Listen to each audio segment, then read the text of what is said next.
So now we're going to talk about microphones. For the most part, most modern microphones are going to sound really great. But a great microphone can make an okay recording even better because it will capture more detail. That's one of the things you're buying when you buy a more expensive microphone. Just like with the interfaces we talked about, technically any microphone is going to capture recording, but better materials do that better. For the most part, there's 3 types of microphones that are going to be where you're most likely starting: dynamic, condenser, and ribbon. Essentially, those are all different physical mechanisms that will sympathetically resonate with the sound as it's going on and transfer that energy that may be coming out of my voice and down a microphone into the computer, right? So the little tiny current is happening. So physical energy vibrates through the air, vibrates a little thing inside the microphone. That little thing is essentially creating little wiggles in an electrical current that's going to your preamplifier. A dynamic microphone is basically a coil system that when you speak, that coil resonates through a little magnetic field, and that's what creates your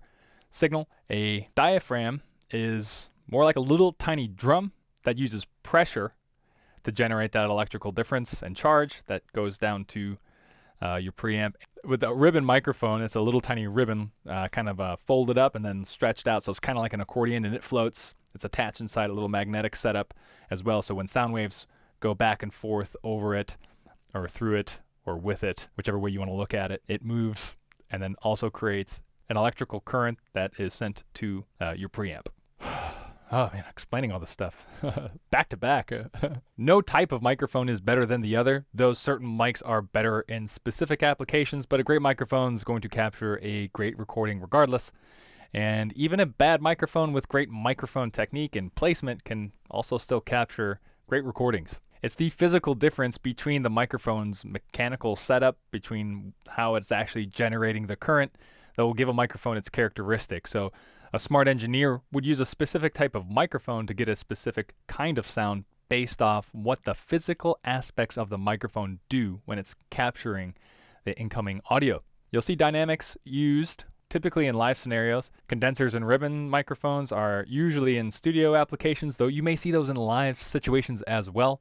There's always going to be an exception. Every single microphone also has a pattern of pickup, and basically that tells you where the microphone is sensitive and where it is not sensitive, also called rejection. Microphones like supercardioid will be very common in live scenarios because they are really sensitive in a tiny area and then they reject a lot else. That way, like for a vocalist, it's just focusing on their vocals while everybody else is not really getting caught into that microphone. And that will prevent microphone bleed.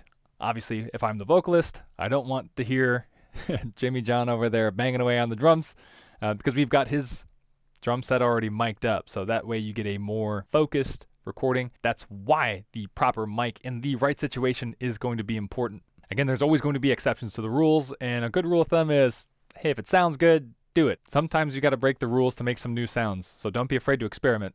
But sometimes you just got to use the classics for the classics, because what they do very well. So again, to recap, 3 major types of microphones that you're going to see out there are dynamic, condenser, and ribbon. You're going to want to plan out the microphones that you need so you can optimize their applications to capture the best audio for whatever it is you're recording.